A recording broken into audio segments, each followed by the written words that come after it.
Portanto, a ideia agora é fazer um resumo dos 10 pontos que a gente considera importante para ajudar as pessoas que não são geneticistas ou que não têm o domínio do sequenciamento de nova geração a entender os resultados, saber que outros passos pode dar, o que pode ser feito nas mais diversas situações. Os 10 pontos são esses: a nomenclatura das variantes, como é que você deve olhar aqueles números, aquelas letrinhas, fazer uma rápida revisão dos programas de predição de patogenicidade e aquilo que eu considero mais importante de tudo, a conservação daquele nucleotídeo, daquele aminoácido naquela posição da proteína. Uma discussão rápida sobre como acessar os repositórios de variantes e como ter informação sobre tudo que existe na literatura médica, os bancos de frequência populacional, a questão da classificação, que sempre gera muita dúvida, o que é uma variante patogênica, o que é uma variante de significado incerto, e uma rápida leitura. Não vou aqui discutir todos os critérios da SAMG, isso é disponível, mas ele é difícil de aplicar no dia a dia para quem não tem experiência. Depois, discutir aquilo que gera mais dúvida, que é quando acontece uma variante de significado incerto, as famosas VUS, que assombram a vida de todo mundo e que a gente tem que ter um cuidado na interpretação e de saber o que fazer com aquela informação. Uma questão de como validar um achado molecular e também estar preparado para achados inesperados. Aí você vai dizer, nossa, a vida não segue os livros, é mais ou menos isso que acontece. A gente vê que muita coisa que era descrito com uma determinada característica, no fim você pode ampliando o fenótipo, não de uma forma irrestrita, né? Mas a gente vê que existe muito sobreposição.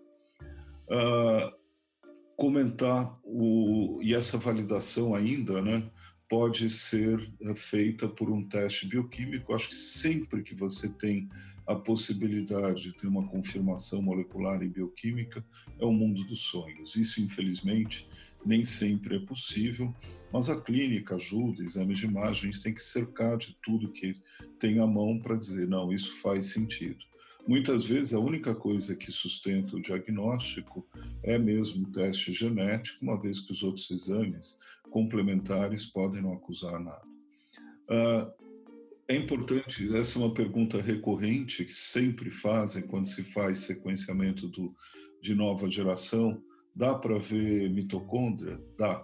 A gente sempre olha a mitocôndria? Não. Se houver um pedido específico, um contexto que faça sentido, ou uma clínica que a gente recebe informação que sugira a mitocôndria, ela vai ser vista e isso vai constar do laudo. A outra, esse CNV, para aqueles que não estão habituados, variação do número de cópias, a gente falou várias vezes ao longo das apresentações aqui, que são trechos do DNA que você pode ter deletado ou duplicado. E esses CNVs, que são habitualmente vistos em exames como o Array CGH ou o SNP Array, que é o termo que se usa agora, ou o MLPA, também podem ser vistos com alguma limitação e usando as ferramentas de bioinformática apropriadas no sequenciamento de nova geração. Não dá para ver, e eu coloquei ainda não dá para ver, isso talvez seja possível na medida que surgirem equipamentos de sequenciamento e passem a ser, já existem, mas eles têm um custo alto, que consigam fazer leituras longas. As leituras habitualmente, as sequências que você tem, que são lidas nos sequenciadores mais em uso atualmente, são sequências curtas, e que são feitas diversas vezes de tal forma que você monta trechos de sequências curtas e com isso você consegue ter uma ideia do que está acontecendo. Mas para você ver a fase de uma mutação, ou seja, se está na mesma fita, em fita diferente de DNA, se eles estiverem mais do que 60, 70 pares de base afastados, você não vai conseguir determinar a fase. Então, aí você tem que ter outras estratégias disso. Se vier sequências longas, você vai conseguir provavelmente identificar as expansões. Todos vocês sabem que NGS não é uma boa técnica para diagnóstico de doença de Huntington, de ataxias espinocerebelares, de outras condições como essas. Ah, também não dá, e também a gente tem limitação quando existe um mosaicismo. Mosaicismo quer dizer, após a formação do embrião, haver uma linhagem de células que ganha uma mutação e você vai ter um mosaicismo somático. E também neoplasias, né? Às vezes você tem, quando você trabalha com sangue, você pode ter um clone que carrega uma mutação e isso pode levar a um mosaicismo, e às vezes esse mosaicismo assume uma proporção tal que você não consegue saber se é mosaico ou se é uma variante germinativa. Aí você vai olhar outro tecido, ela está presente. Mas se é um mosaicismo de baixo grau, um número pequeno de células carregam aquela mutação, isso não vai ser detectar, os sistemas não consideram aquilo uma variação e os sistemas de apoio acabam retirando aquilo, considerando um erro de sequenciamento. E, finalmente, aquilo que todo mundo pergunta, o que fazer quando o exoma é inconclusivo? E só para ter uma ideia, mesmo nos melhores cenários, quando a taxa de positividade de um sequenciamento do exoma não costuma ser maior do que 40%, 50%. É claro que vai depender das circunstâncias, em algumas condições, como transtorno do espectro autista inferior a 20%, uma deficiência intelectual grave pode chegar a 50%. Se você está numa glicogenose, uma doença que você tem certeza que é genética, que é um erro metabólico, sem dúvida vai chegar em 90%, mas sempre vai existir regiões que você não consegue definir, variantes intrônicas, lembrando que o exoma olha apenas as regiões codificantes e introns proximais, uma variante intrônica profunda que cria um sítio alternativo de splicing não vai ser identificada. Então, esse é o nosso roteiro de hoje, e começando um pouco, e vocês vão ver, nossa, mas isso eu já vi na aula da Inês, eu já vi a Fabiola falando, mas é exatamente para a gente amarrar todos os pontos e ajudar a consolidar. E como essa aula vai estar disponível também, é possível que vocês consigam rever esses pontos e tirar dúvidas. Esse aqui é um modelo de um resultado. Isso aqui é como a gente apresenta, cada laboratório pode apresentar do seu jeito.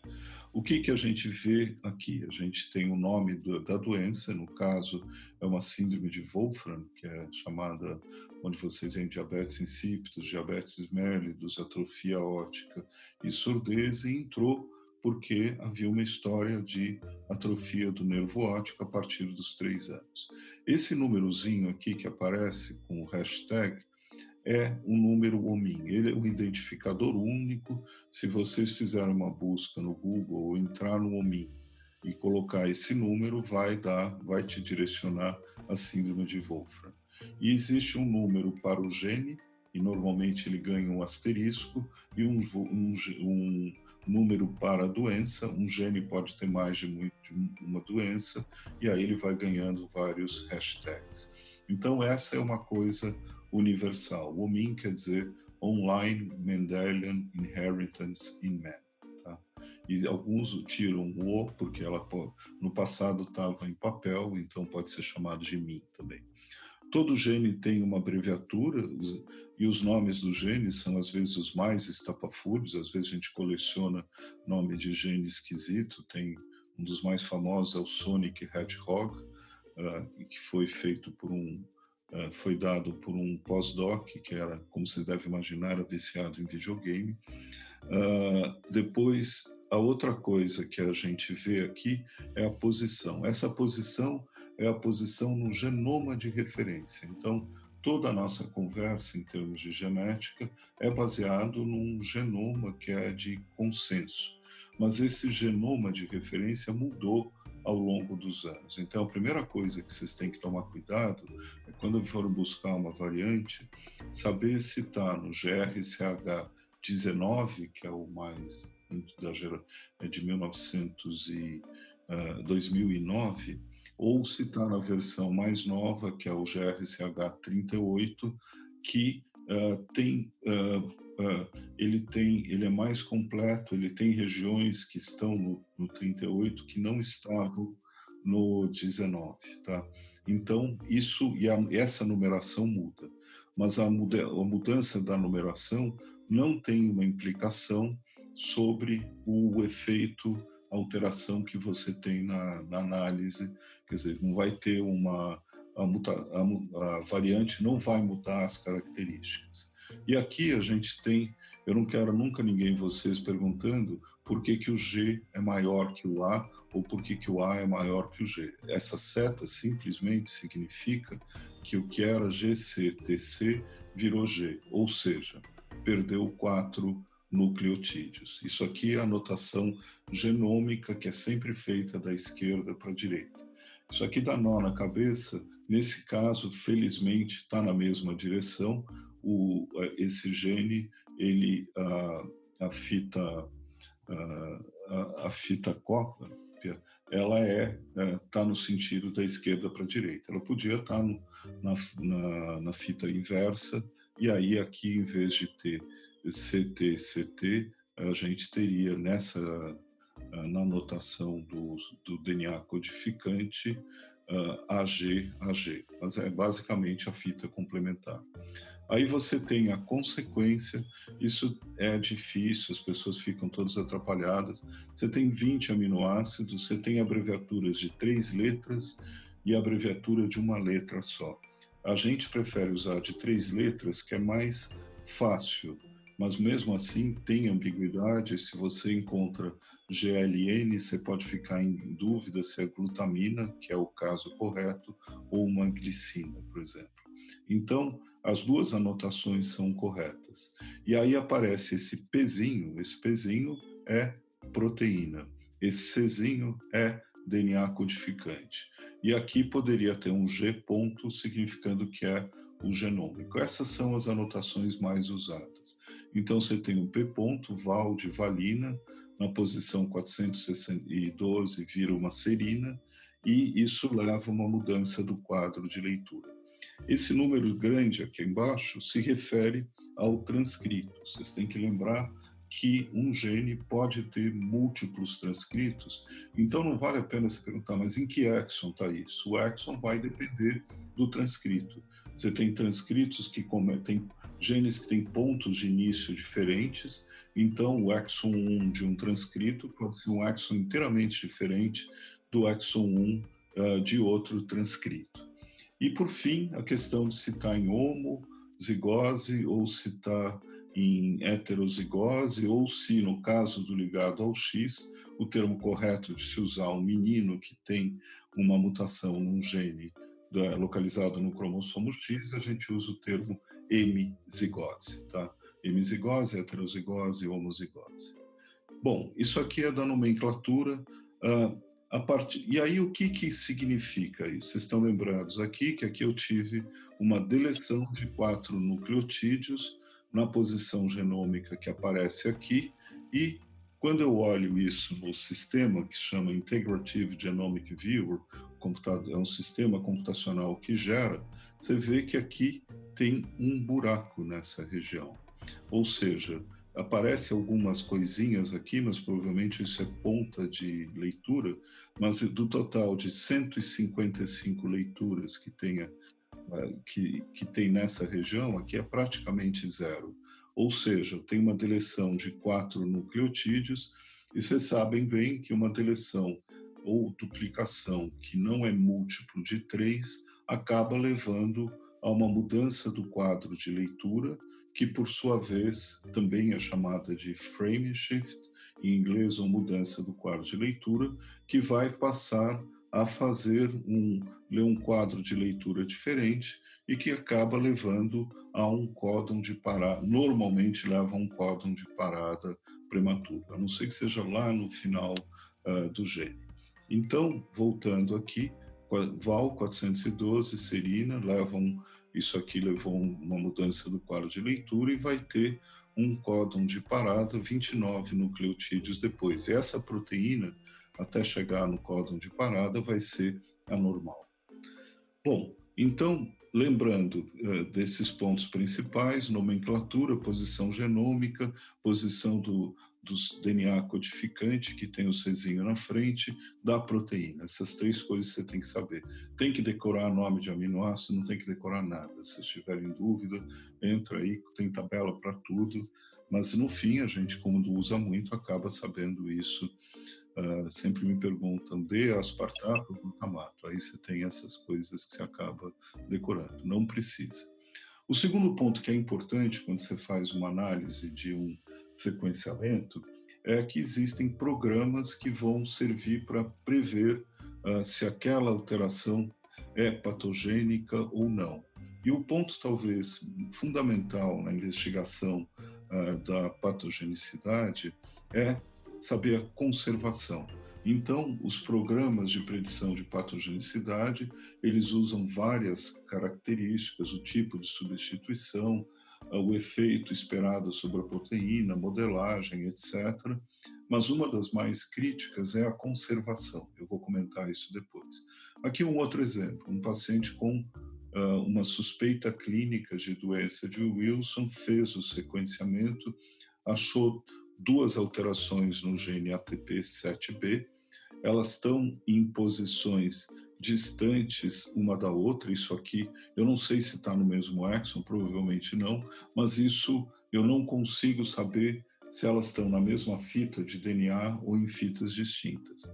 E essas 2 variantes já foram relatadas. A primeira delas é uma variante de perda de função, mas essa segunda, na qual a gente tem que ter mais atenção, é uma substituição de aminoácidos, que está em heterozigose. Eu não sei se está na mesma fita ou não, isso depois a gente vai discutir um pouco melhor. E o efeito dessa variante sobre o DNA codificante é que muda um A para G. Nesse caso, a alteração o que estava numa fita muda para outra, né? Quer dizer, ela está na fita reversa. Existem vários programas computacionais de predição de patogenicidade que usam critérios diferentes, e eles têm os mesmos problemas e as mesmas virtudes e os mesmos defeitos, de modo geral. Então, normalmente se aplica, às vezes eles não são concordantes, um diz que é deletério, o outro diz que é benigno, e isso conta pouco na classificação da variante. Os algoritmos computacionais, eles são um reforço, é um critério de suporte que pesa pouco quando você vai classificar uma variante. E o outro ponto importante quando a gente vê uma situação como essa é tentar saber se as alterações estão na mesma fita de DNA ou em fitas distintas. Como é que a gente vê conservação de aminoácido? Existe um programa que se chama UCSC, University of California, em Santa Cruz, Genome Browser. E essa aqui, eu coloquei a posição daquela asparagina na posição 1270, e aqui tem diversos... aqui tem os primatas, depois vem os macacos do Novo Mundo, do Velho Mundo, os macacos do Novo Mundo, aí vai, e você tem uma centena de animais, e quando aparece essa barra cheia, essa linha rosa, quer dizer que essa conservação é máxima. Então isso quer dizer que mesmo numa doença recessiva, existe uma conservação dessa variante. As espécies que se existe uma substituição por outro aminoácido, isso não é tolerado. Então, com essa conservação, isso normalmente a gente destaca no laudo, as pessoas perguntam, mas o que tem a ver conservação com isso? A conservação diz que essa região é importante do ponto de vista evolucionário e que da lampreia, de todos os vertebrados, compartilham esse mesmo aminoácido nessa posição. Quando eu dou um zoom out, aqui eu afastei, eu estava olhando estou olhando 10 nucleotídeos, eu vejo que a asparagina tem são 3 códons que codificam a paragina, ele está vindo, essa é é a base 1, base 2, base 3, e a base 3, vocês viram na aula da Inês, que ela tem variações, ela normalmente tolera. Quer dizer, uma substituição na terceira base pode não mudar o aminoácido, e é o que aqui acontece. Algumas mutações podem, mas outras não. Isso faz com que a conservação caia. E se vocês forem ver nesse aminoácido no lado, nessa valina, aqui num bicho que eu não sei qual é, marmot, é o mico-leão, ele tem isoleucina, aqui embaixo nos morcegos isoleucina e assim por diante. Ou seja, a conservação desse aminoácido é melhor. Então, a gente tem a conservação do nucleotídeo e a conservação do aminoácido. Aquilo que fala mais alto, normalmente, a gente valoriza bastante a conservação do aminoácido.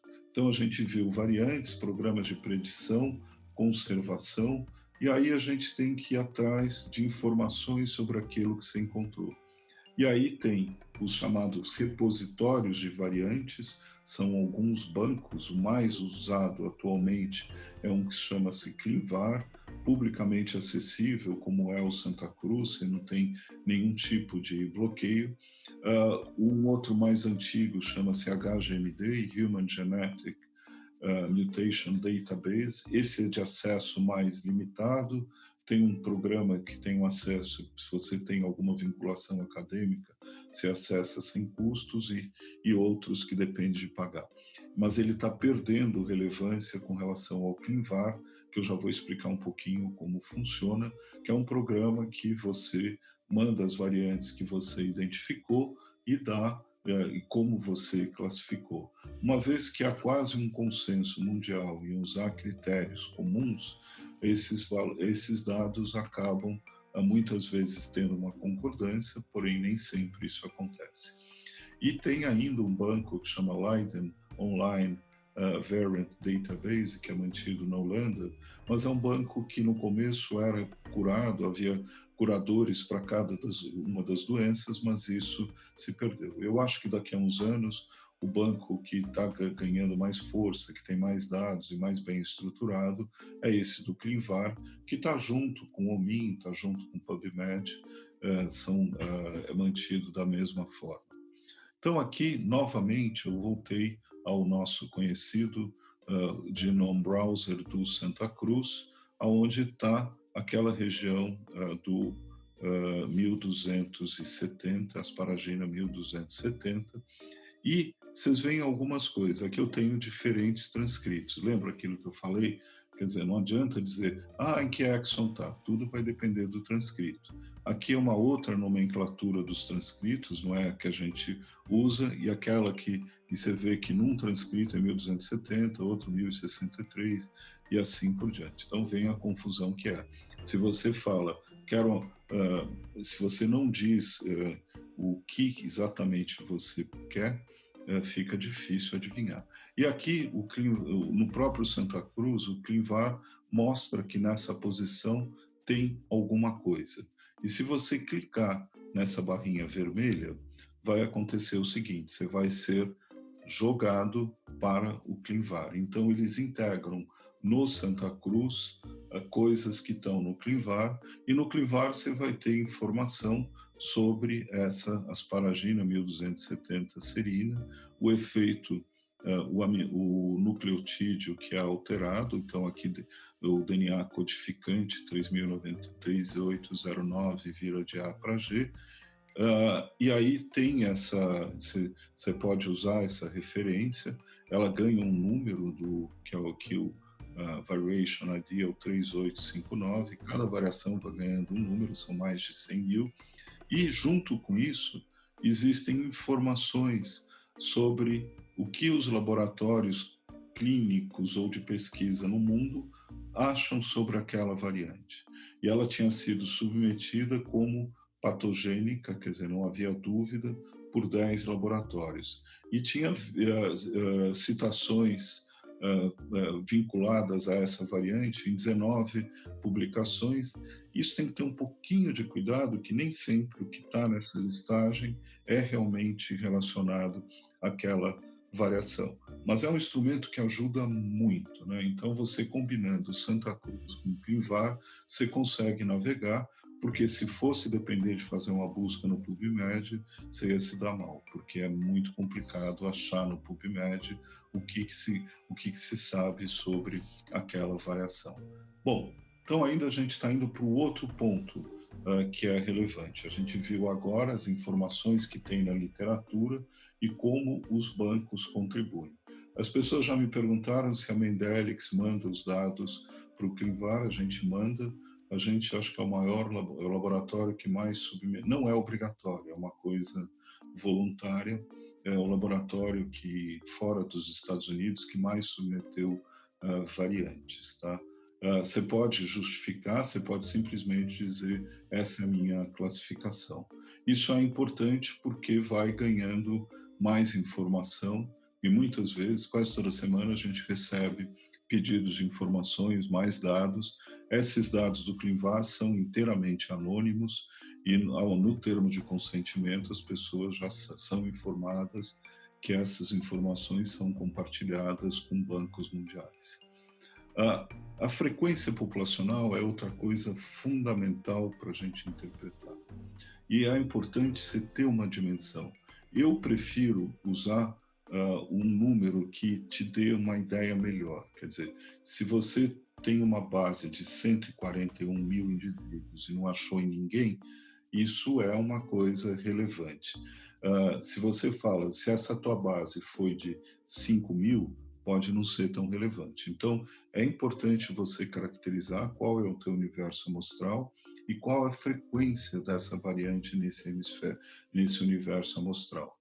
Então, voltando ao nosso gene da doença de Wilson, aqui a gente aparece que nesse banco que chama GNOMED, isso aqui se vocês pegarem Genome ID Browser, se você coloca o nome do gene, ele vai abrir uma página onde tem os exons. Nesse caso, o gene tem a flechinha, esse é o exon 1, aqui é o último, esse é o 1, aqui é o último exon, e ele tem cerca de 15 mil genomas e perto de 125 mil exomas. Esses bancos foram feitos a partir de uma população adulta, sem doença de início na infância, sem doenças graves, mas que podem ter coisas como hipertensão, diabetes, cardiopatia, doença psiquiátrica, algo que na maioria das vezes não é monogênico. Às vezes você se surpreende de achar doenças dominantes de início tardio, por exemplo, no banco do GNOMED tem mais de 20 indivíduos que têm a mutação VAL50MET da transtirretina, mostrando que algumas doenças de início tardio vão estar lá presentes. Mas, de modo geral, uma doença dominante de início precoce, você não espera encontrar ninguém nesse banco de variantes. E outra coisa que vocês conseguem ver, a barra sólida são exons, a linha pontilhada são introns, mas isso aqui não é uma representação que leva em conta o tamanho dos introns, ele privilegia os exons. E aí você consegue ver também que os genomas, que são essa barrinha verde, eles têm uma cobertura mais uniforme ao longo de toda o gene, enquanto que os exomas você tem uma cobertura que é baseada exatamente em capturar seletivamente, mais ou menos seletivamente, as regiões codificantes. A gente está indo bem.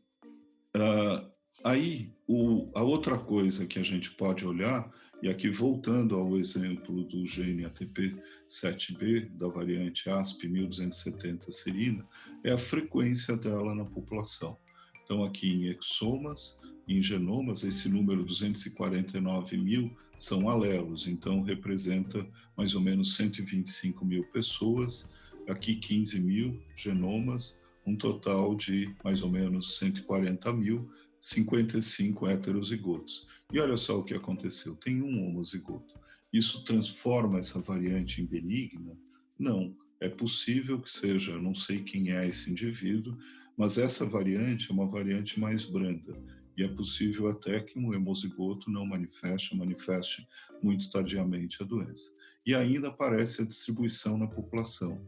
Latinos, esse número aqui O número de brasileiros nesse grupo é muito pequeno, os latinos normalmente são hispano-americanos, mas ela é uma variação mais frequente em, em latinos. Me perguntaram por que faz sentido se criar um banco de variantes para uma população. No Brasil existem alguns, existe uma iniciativa da Unicamp, mas que tem cerca de 300 exomas, e uma outra iniciativa da USP, do Instituto de Biociências, chama Abraon, que é uma base de perto de 1.000.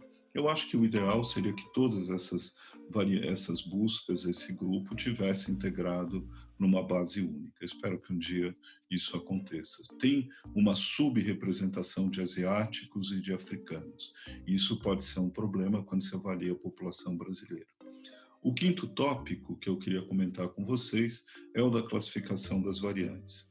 Vocês não vão ver em laudos classificação benigna ou provavelmente benigna, porque, a princípio, não se coloca variações que são benignas, porque isso iria fazer um laudo ter umas 500 páginas.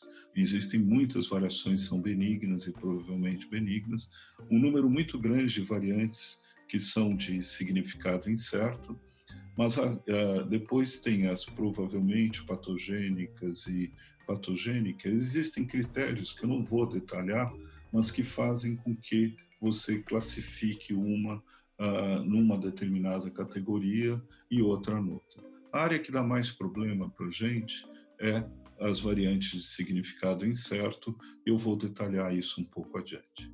Outros pontos, agora, na classificação de uma variante, se leva em consideração diversos pontos. Quer dizer, o primeiro, o efeito da variante sobre a proteína. É evidente que, para a maior parte das doenças, as variantes que levam a uma perda de função da proteína, por exemplo, a inclusão de um stop, um frame shift, ou uma alteração do sítio de processamento dos exons, os chamados sítios de splicing, eles têm um efeito que é mais previsível do que uma variante que é uma substituição de um aminoácido por outro. Então, todo o esforço que se faz é para interpretar variantes que são substituição simples de aminoácido ou deleções e duplicações que mantêm o quadro de leitura. Uma deleção que muda, que mantém o quadro de leitura, pode sim ser muito patogênico. É só lembrar que a principal causa de fibrose cística é uma deleção de um único aminoácido na posição 506, chamado delta ou deleção da fenilalanina na posição 506. Então, mas você não tem boas formas de prever o efeito, por exemplo, de uma deleção em frame. Depois, a outra coisa que é crítica é a frequência. Se você está numa doença dominante de início precoce, você vai no banco, vê que tem não precisa ter um timão, 200 pessoas. Se você tem ou mais de um, é para começar a ficar desconfiado que aquilo pode não ser patogênico. Quantas pessoas existem nesses bancos? Eu falei de um, que é o que a gente mais usa, que tem 140 mil, mas juntando 3 bancos que têm alguma sobreposição, você tem dados de cerca de 400 mil pessoas que fizeram exoma ou genoma completo. Então, isso te dá uma noção da distribuição populacional. Esses bancos são perfeitos, são representativos da população brasileira como um todo? Não. Ele tem um excesso de judeus ashkenazes com relação à proporção, eles têm um excesso de finlandeses, mas foram países que contribuíram e foram grupos que contribuíram com vários sequenciamentos de exoma. E também a gente tem que olhar para a doença recessiva. A gente fala, normalmente é muito abaixo de 1%. Existem variantes que são frequentes na população. Falei aqui do Delta F508 em caucasiano, que chega até perto de 1% das pessoas são heterozigotos para essa variação. E um outro exemplo é a variante responsável pela surdez neurosensorial, há um gene que se chama GJB6, ou é uma conexina, que tem uma deleção que de um único nucleotídeo que representa mais ou menos metade das causas genéticas de surdez. Você vai ainda para olhar as publicações, a presença em repositórios de variantes e como elas foram classificadas. A gente olha os programas computacionais, mas eles não têm um peso grande, então você falar de todas as predições contribui pouco, vale uma. Ah, e, e o tipo de herança que você espera. Se você está investigando uma variante que acontece de uma doença que acontece na infância, e você precisa saber, então você espera que ela seja de novo, que ela não seja herdada. Então é uma VUS, você quer saber se aquilo é patogênico ou não, você teria que investigar os pais para saber se é de novo. E o outro ponto importante que a gente acha é que se você pode ter duas variantes de significado incerto que estão distantes uma da outra, mas você só tem como provar que elas estão em cromossomos diferentes, portanto, um heterozigoto composto, se testar os pais, ou quando a gente tiver um sequenciamento com read longo. Bom, e aí vem a pergunta, né? Se deu uma VUS, o que eu faço? Vai depender bastante do contexto. Se é uma doença recessiva e essa VUS está acompanhada já, eu encontrei uma VUS e uma variante que já foi classificada como patogênica ou provavelmente patogênica, você faz o estudo de segregação, caso ela esteja em trans, principalmente se a outra variante for patogênica, ela pode ser reclassificada como provavelmente patogênica. A diferença entre provavelmente patogênica e patogênica é sutil, tá? Mas quando você vê uma missense pela primeira vez, consegue mostrar que ela está em trans e que a clínica faz sentido, evidentemente, e que para ser uma VUS ela tem que ter uma frequência baixa, ela tem que passar por todos aqueles requisitos, então aí você pode reclassificar. Se você tem duas VUS que estão em heterozigose, mas você não sabe se elas estão em alelos diferentes, a gente recomenda fazer estudos de segregação para não comprar gato por lebre, para não considerar que elas duas estariam em trans quando elas podem estar em cis, e se você tem duas variantes na mesma fita cromossômica, isso conta como uma só. Então é um heterozigoto, se é uma doença recessiva, isso não explica. Paradoxalmente, quando se trata de famílias consanguíneas, muitas vezes a gente se depara com variantes de significado incerto que estão em homozigose. Isso é um desafio, porque você vai usar os outros recursos, mas não adianta estudar pai e mãe, porque eles vão ser heterozigotos, não adianta... ou você dependeria de estudos funcionais, ou de, às vezes, tem mais um irmão afetado, tudo isso pontua, mas dificilmente VUS em homozigose você consegue reclassificar estudando os pais. E você vai depender de outras coisas, e então, normalmente, se é uma VUS em homozigose, a gente não faz o estudo de segregação. Se é uma variante única, uma doença recessiva, uma VUS isolada, isso existe muito, tá? Eu acho que merece estar presente no laudo se você tem uma pergunta muito específica, se você considera aquela variante relevante, apesar de não poder reclassificar seguindo os critérios da ACMG. E aí você tem que considerar outras coisas, se foi investigado se tem uma variação do número de cópias, caso não tenha sido feito, que poderia explicar. Em algumas doenças, por exemplo, a hiperglicemia não cetótica, é muito comum você ter uma deleção de 1 ou 2 exons acompanhada de uma mutação de ponto. E quando você tem uma deleção acompanhada de uma mutação de ponto, pode parecer que aquela mutação está em homozigose se ela tiver no mesmo exon, no outro alelo do mesmo exon que foi deletado. Em doença autossômica dominante, que tem início precoce e de alta penetrância, se ela for, se você estuda segregação, Se ela não tiver nos pais, e sempre fica aquela preocupação de não paternidade, mas tomando por princípio que os pais são pais biológicos, você tem como reclassificar essa variante que era de significado incerto como se fosse provavelmente patogênica. Agora, se há uma doença dominante de início precoce, alta penetrância, e o pai ou a mãe tem essa alteração, isso perde inteiramente a relevância.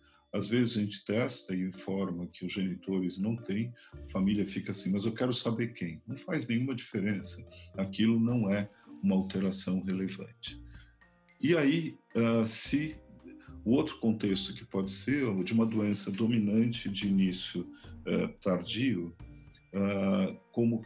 que aí você pode ter que estudar a segregação da família, ver se tem outras pessoas afetadas e ampliar o teu estudo e se convencer que aquela variante segrega com a doença. Se é uma doença ligada ao X, normalmente a gente testa a mãe, se é um menino. Se é uma menina e você tem dúvidas que tem o quadro, se ela vier do pai, isso caiu. Se ela vier da mãe, por razão da inativação do X, da inativação preferencial de um alelo contra o outro, você pode imaginar que a mãe tenha a variante e a filha tenha recebido essa mesma variante com um desbalanço e com uma expressão preferencial do alelo mutado. E ainda tem situações bem difíceis, onde tem um menino afetado, a gente testa a mãe tem a variante, e algumas vezes a gente testou os avós, mostrando que a mutação era de novo na mãe. E isso tem um peso bastante grande e permite basicamente se confirmar que aquela variação é responsável pelo quadro. Existem poucas VUs em pacientes com doença mitocondrial. Elas existem, mas o que a gente tem muitas vezes numa doença mitocondrial, variantes que são homoplásmicas e que nunca foram descritas. Eu acho que, de modo geral, variações em homoplasmia nunca descritas, e que seria uma VUS, é pouco provável que tenha uma relação com o quadro clínico. A maior parte das variantes do DNA mitocondrial que você encontra e que são clinicamente relevantes, estão em heteroplasmia. Bom, como validar os achados moleculares? Sempre que possível, se tiver uma chance de fazer uma validação bioquímica, vá firme que vale a pena. Os achados de neuroimagem, a revisão do fenótipo, buscando consistências e também inconsistências, vão te dar uma segurança. Mas você tem que estar preparado também para não ter para pensar, como a gente chama, fora da caixa. Entender que um gene de epilepsia que tenha sido recentemente descrito pode se mostrar anos depois que também pode estar associado a um fenótipo de DI ou ao autismo. Por exemplo, o gene SN2A, não é um A de V ou 2A, foi descrito inicialmente como um gene de epilepsia. E realmente ganhos de função nesse canal levam à epilepsia. Perdas de função nesse canal, nesse gene, por sua vez, vão levar a um quadro que tem uma sobreposição de DI com autismo. Então, dependendo do mecanismo molecular, você pode ter fenótipos diferentes. E da mesma forma, você acaba vendo que tem muitas vezes uma sobreposição de autismo com deficiência intelectual, de tal forma que você tem características de autismo, mas tem também uma deficiência cognitiva. Lembrando que dá para ver CNV, não é perfeito, mas funciona bastante bem. Quanto maior a deleção, melhor a qualidade do CNV. A gente consegue ter um número que avalia mais ou menos a qualidade. Isso a gente usa internamente.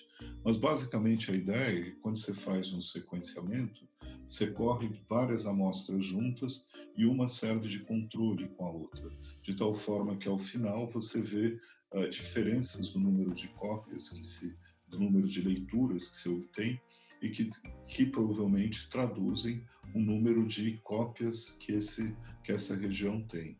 Quando você tem um trecho grande duplicado ou deletado, você acaba conseguindo. E lembrando que o que você vai ter não é uma representação do genoma inteiro da região, mas dos exons. E você vê que isso vai se somando, assume uma consistência e funciona bastante bem. Mas você tem que ter as ferramentas apropriadas. Isso no começo não era muito bom, melhorou. Tem problemas, tem regiões que você tem desempenho ruim por conta de sequências que a gente chama de pseudogenes, que são muito similares e que dão e que fazem com que você tenha muita dificuldade tanto no sequenciamento de nova geração quanto no sequenciamento tradicional. E a gente tem uma lista de genes que a gente odeia. O campeão deles é o CYP21A2, que é o gene responsável pela hiperplasia congênita suprarrenal, porque tem pseudogenes, conversão, você nunca sabe se a variante está no gene ou no pseudogene, dá muito trabalho, e a gente precisa de muitas vezes técnicas complementares. E o CNV sempre a gente fala que pode necessitar de uma confirmação por outra técnica, como é MLPA ou SNP Array. Algumas condições não, por exemplo, o PMP22 é, sim, obviamente, muito o gene da Charcot-Marie-Tooth 1A, a gente consegue resolver muito bem por sequenciamento de nova geração. Esqueci de falar ainda que se é uma deleção de um único exon, o desempenho dos preditores de SNV podem ficar prejudicados. Também dá para ver a mitocôndria, mas ela, como eu falei, você não tem sondas para realizar a captura da mitocôndria, mas a captura é sobre-representada com relação ao DNA nuclear. Você tem muitas mitocôndrias e cada mitocôndria tem mais de um DNA mitocondrial, de forma que ela é desproporcionalmente presente. São apenas perto de 16.500 pares de base, mas ela tem muitas cópias, e isso faz com que você consiga, embora não tenha um sistema de captura, elas vão ser sequenciadas, mesmo que você não faça nenhum esforço. Ela é um bônus, como a gente faz. É chato, a análise não é automatizada, e ela é feita, como a gente fala, sob demanda ou baseada em dados clínicos. Você fala, não, nesse caso vale a pena pensar numa doença mitocondrial. Ainda não dá para a gente enxergar, como eu falei, expansões, então doenças como Huntington, Machado-Joseph, ataxias outras, como a ataxia de Friedreich, elas não são identificáveis pelo NGS. O mosaicismo, também já comentei, dissomia uniparental, que é um evento raro de ter dois cromossomos provenientes de um único genitor, e é um mecanismo que é responsável por doenças como a síndrome de Prader-Willi e síndrome de Angelman, e também existem regiões que são complicadas de obter sequência, particularmente quando elas são ricas em CG. Lembrando que o C e o G tem 3 pontes de hidrogênio, fica mais difícil abrir a dupla fita. Como essas técnicas de sequenciamento são dependentes de PCR, a polimerase tem problema de progredir numa região rica em CG. Isso vale para o sequenciamento tradicional, vale para o sequenciamento do exoma. Não é verdade, o genoma é feito sem PCR e esse problema é menos evidente. Bom, e aí o que vem aquela pergunta que muitas vezes me fazem, o que você pode fazer se o exoma, o sequenciamento do exoma foi inconclusivo? E vocês têm que saber de cara que ele vai ser, mesmo em caso você fale, olha, eu tenho certeza que isso é genético, você tem que estar preparado para que ele seja inconclusivo. Dá vontade de chorar mesmo, sentar e chorar. E as famílias, às vezes, têm uma expectativa excessiva de que aquilo certamente vai dizer. Aí fala, como um exame que custou tanto não achou nada. Ou então fica querendo saber tudo, quero todos os meus números, todos os meus dados. Eles estão disponíveis, mas não vai ajudar a interpretar nada. Mas a pergunta que a gente sempre faz é dar um passo atrás e pensa assim, será que isso pode não ser genético? Muitas vezes uma causa de você não encontrar nada é daquilo não ser genético. O outro problema é que quem está na outra ponta avaliando os dados depende de informações clínicas. Eu não preciso de todo o prontuário, mas se eu receber um consolidado das razões que estão levando aquela pessoa a fazer o exoma, isso ajuda muito. Quanto pior a qualidade da informação, maior a chance de você receber um resultado negativo. Então, faça um exame de consciência e veja, a informação foi, ela chegou, às vezes manda e não chega. Então, esse é um outro problema. O terceira coisa é se o mecanismo mutacional é detectável pelo NGS. Já falei das limitações, se é uma doença por expansão, se é uma doença que pode ser uma dissomia uniparental, eu não vou encontrar, não vou ter a resposta que eu espero. A outra pergunta é se olhar se naquele exame foi feita análise de CNV ou mesmo do DNA mitocondrial. É claro que se não vai informação clínica de qualidade e não vai o pedido de DNA mitocondrial, você não vai fazer isso em todos os casos. Normalmente, a taxa de o número de exomas que se encontra variação relevante no DNA mitocondrial é bastante reduzido.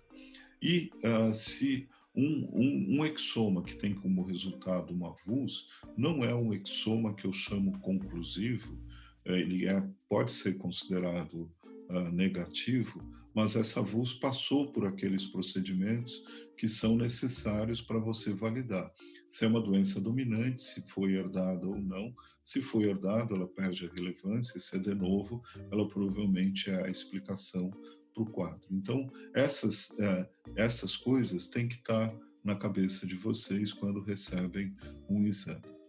Bom, e aí, o que você pode fazer mais? Você fez aquela lista de seja inconclusivo, seja negativo. Nós sempre recomendamos, desde que você não tenha... muitas vezes você fala, não, isso eu não vou pedir, eu estou convencido, então, que é uma coisa ambiental, mas uma reavaliação pode ser interessante. Por quê? A gente trabalha com informações sobre genes que estão associados a algum fenótipo. Nós temos cerca de 20 mil genes, nem todos têm um fenótipo conhecido, então contar para vocês que tem uma variação rara num gene que não sabe para que serve, não vai ajudar. Aí tem outras estratégias, então as pessoas sempre têm na cabeça que se não achar nada no sequenciamento do exoma, então vamos sequenciar o genoma. Isso, de certa forma, é um engano, quer dizer, o genoma tem algumas vantagens, uma delas eu já falei, que é uma cobertura mais uniforme, ele não vai sequenciar só 2% do material genético, mas, vamos dizer, 100%, mas nesse genoma, vocês lembram bem o que a Inês falou, existem muitas sequências repetidas que ele não vai conseguir colocar em algum ponto. Então, você vai estar enriquecendo algumas informações de regiões intrônicas, mas a interpretação desses achados é complicada. Ele vai ver, com o apoio de programas, se tem quebras cromossômicas, se tem CNVs, se tem inversões, mas é um trabalho ainda bastante difícil. Por outro lado, o sequenciamento do exoma de trio, quer dizer, sequenciar após um exame inconclusivo do caso índice, às vezes pode ser interessante sequenciar os pais no sentido de já ter de cara o estudo de segregação de variantes, que o paciente tenha duas, e aí você já resolve uma série de pendências, mas principalmente para buscar variações que estão de novo, que são de novo no paciente e que não estão presentes nos pais. Essa é uma estratégia muito bem sucedida para a identificação de genes que não tinham um fenótipo conhecido, associação de um gene a um determinado fenótipo. Isso valeu para muitas formas de epilepsia, de deficiência intelectual, displasias esqueléticas, mas é um exame que foge um pouco ao contexto clínico e passa a ser de pesquisa.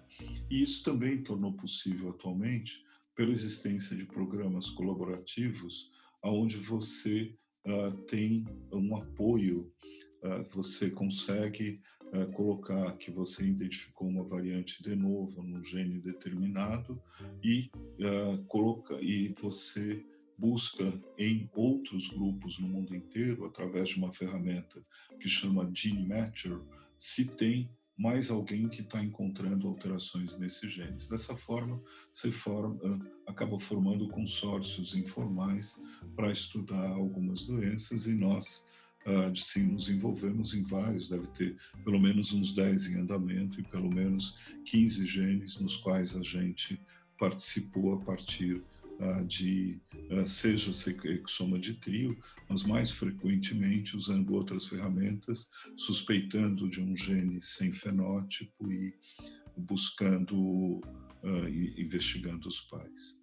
Bom, com isso eu termino. Eu agradeço bastante a atenção de vocês e lembrando os 10 pontos que a gente falou, repassando rapidamente: a nomenclatura, os programas de predição de patogenicidade e conservação, a existência de repositórios de variantes e como acessar a literatura médica, a frequência populacional daquela variante como sendo essencial para você interpretar, a classificação de variantes genéticas usando critérios que já são bem estabelecidos e que vão separar em benigno, provavelmente benigno, significado incerto, provavelmente patogênico e patogênico, como lidar com um avulso.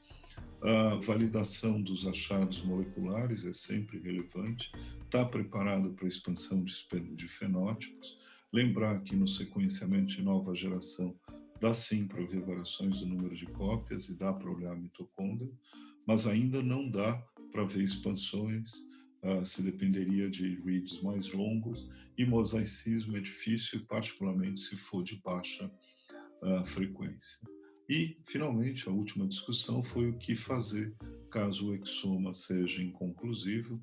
Dá um passo atrás, reveja se todas as coisas que foram necessárias, se é realmente genético, se foi visto VUS, se a mitocôndria foi olhada, etc, etc, se é um avulso, se os pais foram estudados, no caso de uma doença de novo. E ainda lembrando que você vai ter um número grande de casos que é inconclusivo, por uma falha ainda no conhecimento.